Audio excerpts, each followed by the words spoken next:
Por supuesto, no estamos en socialismo, y el presidente Chávez lo reconocía cuando decía que debíamos ir a una transición. El presidente reconocía, antes de que le tocara el último día, que la formación socioeconómica que prevalece en Venezuela es de carácter capitalista y rentista. Así lo decía él en el Plan de la Patria. Y el socialismo apenas habría comenzado. Eso significa que deberíamos, según el presidente, ir en un camino de profundización del socialismo, que es lo que le encomendó a Maduro. ¿Qué debería hacerse? Radical supresión de la lógica del capital, que debe irse cumpliendo paso a paso. Primero, notar que es un proceso de transición que no podemos considerar lento, necesariamente lento, pero que tampoco es inmediato.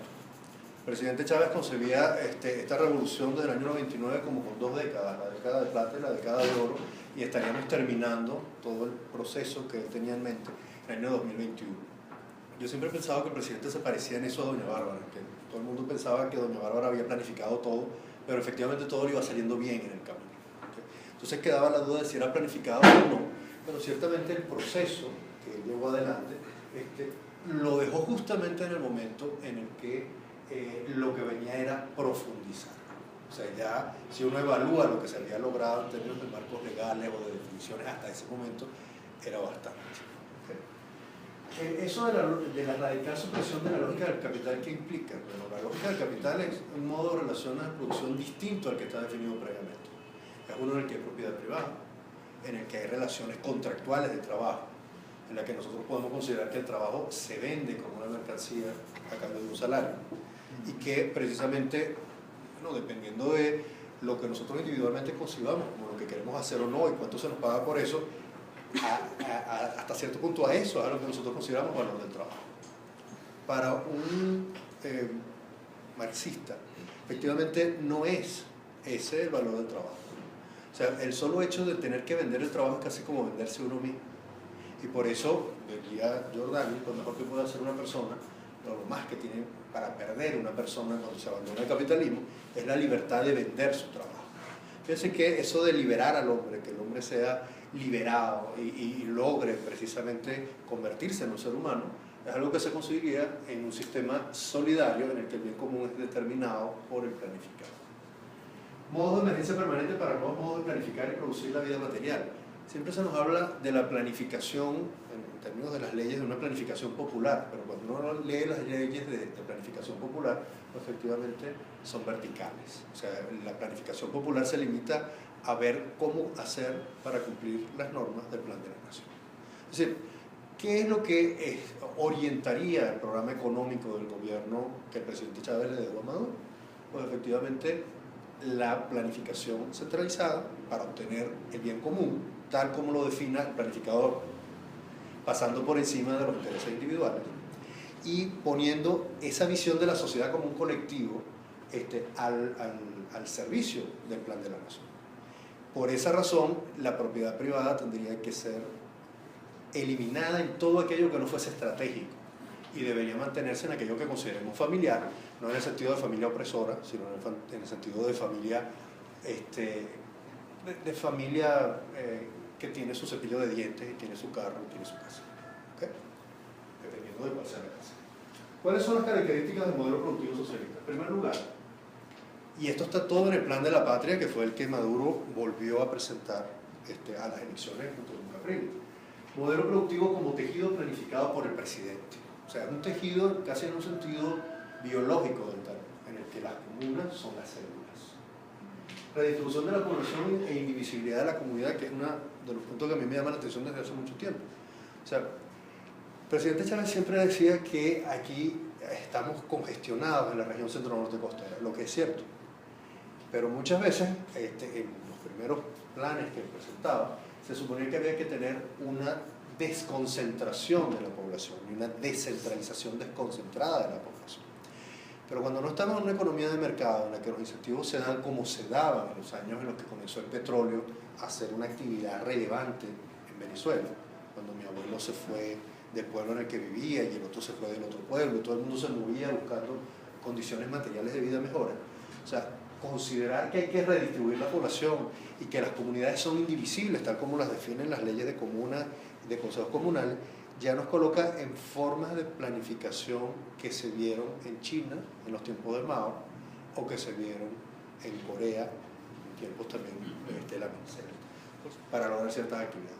Si ustedes se dan cuenta, en este momento en Cuba están haciendo un camino distinto al nuestro. O sea, nos encontramos en el camino, pero en direcciones contrarias. Intervención radical del sistema bancario, como lo preguntaba una señora antes de entrar, yo lo escribo de esa manera porque ciertamente es lo que uno pudiera concluir de ver cómo se hace referencia a la administración de los recursos bancarios dentro de un sistema presupuestario de financiamiento. ¿Por qué razón? Porque se supone que los préstamos se le deben entregar a aquellas actividades que el planificador considere como convenientes. Y por tanto, es una administración dirigida, como lo que tenemos en este momento con las gavetas en buena medida.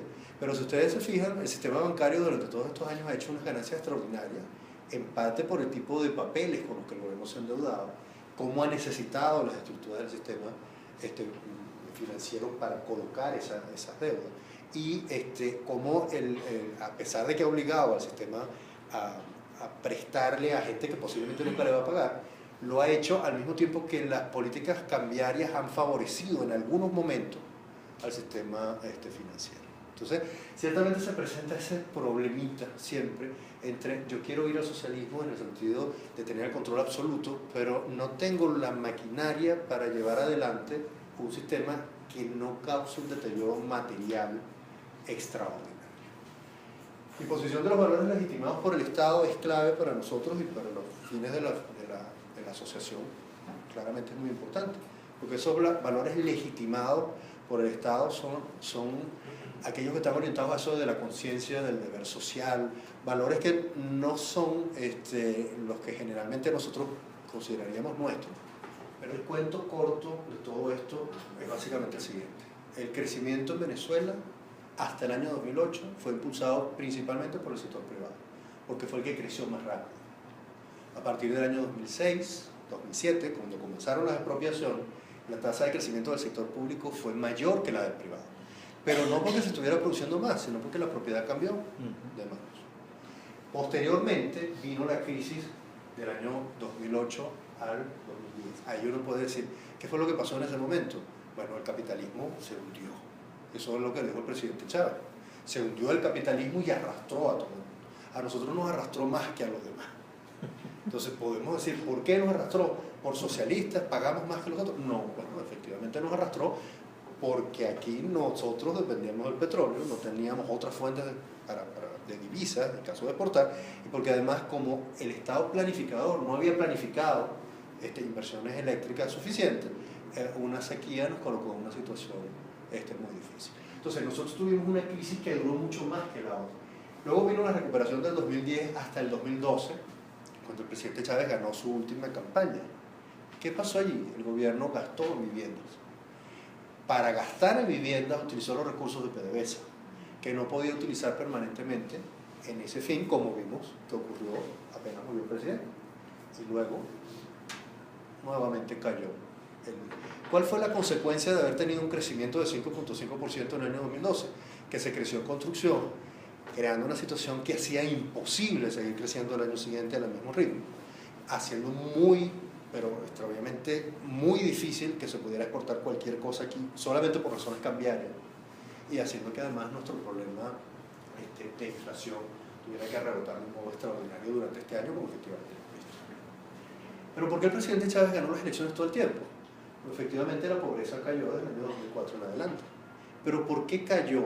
Porque había un ingreso petrolero creciente, luego lo redistribuyó de una manera que lo hacía insostenible, pero lo hacía visible en el momento. PDVSA, aquí voy a pasar rápido porque seguramente Gustavo va a comentar algunos puntos sobre esto. PDVSA tiene que hacer una inversión, podemos ver estas líneas amarillas, nos dicen cuál fue la inversión que efectivamente se hizo del año 2001 a 2012 según la declara la misma PDVSA. Pero si la comparamos con lo que gastó el programa social, pues efectivamente fue la mitad, más o menos. Si sumamos lo que contribuyó al presupuesto con estas son las regalías y el impuesto sobre la renta, PDVSA directamente gastó el doble Ahora, hay un problemita. Si todo depende del petróleo, necesitaríamos más inversión para aumentar esos ingresos y seguir viviendo como estamos viviendo, del petróleo. Fíjense que del año 2013 al 2019, el plan de inversión que se había propuesto eran las líneas rojas, explicaban estos gastos que tenemos. En un año apenas, la distribución de los gastos cambió, de los gastos de inversión. Lo que nos muestra que hay cierta indecisión sobre cómo gastar esos reales. Si en apenas un año, que a partir del 2008, cuando vino la crisis, el gobierno no pudo seguir subiendo los sueldos tan rápido como subía la inflación y la caída fue más rápida. Hasta que en el 2011 tuvimos este problema. ¿Qué pasa del 2011 en adelante? Cuando viene la ley del trabajo, la última elección del presidente Chávez, otra vez plata para la calle, tratando de ser más rápidos que la inflación, pero eso se acumula. Y los controles de precios no pueden impedir permanentemente la subida de los precios. O sea, el problema petrolero, en nuestro caso, es un problema básico. O sea, el hecho de tener los recursos, creer que usarlos es la mejor manera de promover el crecimiento y el consumo, y terminar entonces entrampados en el hecho de que no podemos promoverlos de ninguna otra manera, porque únicamente podemos vender petróleo.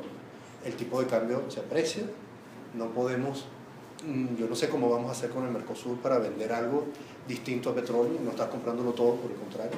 ¿Okay? Entonces, efectivamente, ese es el problema fundamental, que nosotros, ni con una visión de socialismo como la del presidente Chávez, o una de no socialismo como cualquier otra que no considere ese problema básico, nos tiene en broma.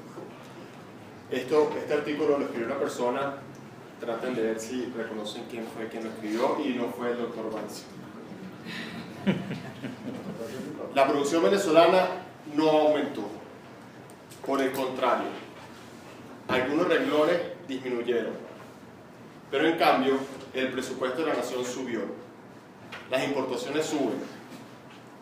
Importamos grano, importamos leche, importamos carne, importamos tela, importamos fruta, importamos huevo, importamos pan. Importamos casi todo lo que es necesario, lo que estamos necesitando para vivir.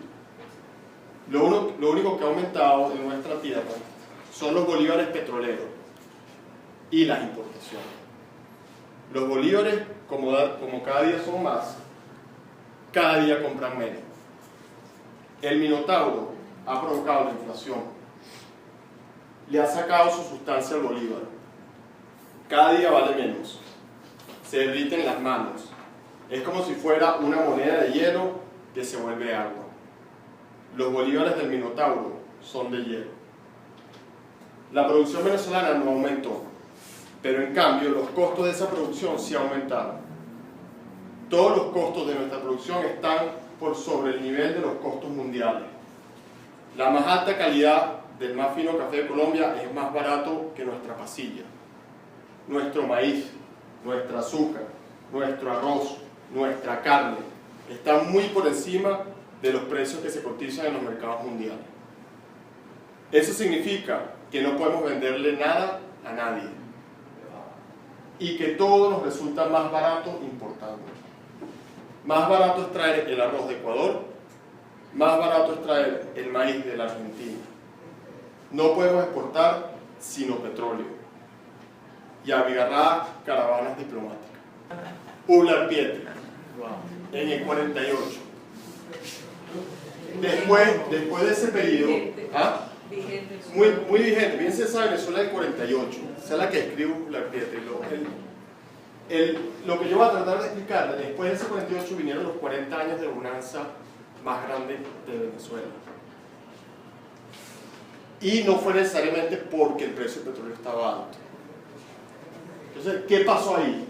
¿Cómo se...? Sí, y ojo, porque la visión de Ular Pietri, ese artículo se creó en el 48 y se llama El Minotauro. Ese es un extracto de ese artículo. Y dice: el Minotauro es el petróleo, monstruo sobrehumano, de ilimitado poder destructor, encerrado en el fondo de su laberinto inaccesible, que está devorando todos los días algo que es tanto como la sangre humana, la sustancia vital de todo un pueblo. Es como si estuviera absorbiendo la sangre de la vida y dejando en su lugar una lujosa transitoria apariencia hueca. El petróleo se ha convertido en un minotauro, en un monstruo devorador para Venezuela, por la culpa de los venezolanos. El monstruo que nace siempre de la violación del mandato divino y de la regla natural como el Minotauro. La exposición que yo, o lo que les vengo a conversar un poco es cómo podemos hacer nosotros. Salir un poco del día a día. Fíjense que ese era el día a día que tenía Euler Pietri en ese momento, en 48. ¿Qué le pasó a Venezuela? ¿Cómo se transformó en el país que se transformó esas 4 décadas que siguieron? ¿Cómo podemos salir de esto? Una de las cosas más importantes que creo que tenemos que empezar a hacer nosotros como venezolanos es cambiar nuestro pensamiento. Eso es fundamental.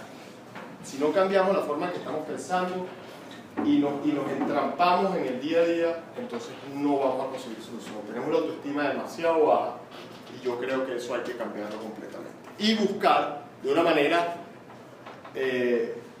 más sistemática, con este tipo de debate, con esta conversación, cuál es esa ruta hacia el crecimiento. No ver necesariamente el petróleo como una maldición, ver el petróleo más bien como una gran bendición. Y el crecimiento básicamente va a ser impulsado por los países en vías de desarrollo, los países asiáticos. ¿En qué lo van a utilizar? Bueno, mucho de eso es generación de energía, de electricidad, industrial, transporte y otro. ¿Y de dónde va a venir eso? Bueno, piensen ustedes que el petróleo líquido va a estar relativamente estable, pero el consumo de carbón y de gas se va a incrementar. El consumo de carbón, porque muchas de las reservas de carbón están en esos países y ellos lo están utilizando de la manera que tienen más fácil acceso, pero igual el gas natural y el petróleo van a seguir subiendo a tasas distintas. Fíjense ustedes que aquí al 2030 lo que son nuclear, hidroeléctrica y renovables representan menos del 10% del consumo de energía primaria para el 2030. ¿Qué tiene que ver esto con nosotros? Lo que nosotros tenemos, somos el país, como vamos a ver si vemos la próxima lámina. Venezuela es el país que tiene más petróleo líquido del planeta. Venezuela cuenta con 20% de las reservas probadas del planeta. Es decir, que no somos irrelevantes ante ese crecimiento que se viene. Vamos a jugar un rol muy importante, por lo menos en las próximas 2, 3 o 4 décadas. Y con el 20% de las reservas del planeta deberíamos producir por lo menos 10 millones de barriles. Entonces tenemos que poner metas grandes. Por lo menos como Arabia Saudita. Nosotros no estamos en la liga de 3 millones. Nosotros deberíamos estar jugando en la liga de Canadá, de Arabia Saudita, la liga de por encima de 10 millones, la de Rusia y la de los mismos Estados Unidos. Ese es el lugar que le corresponde a Venezuela.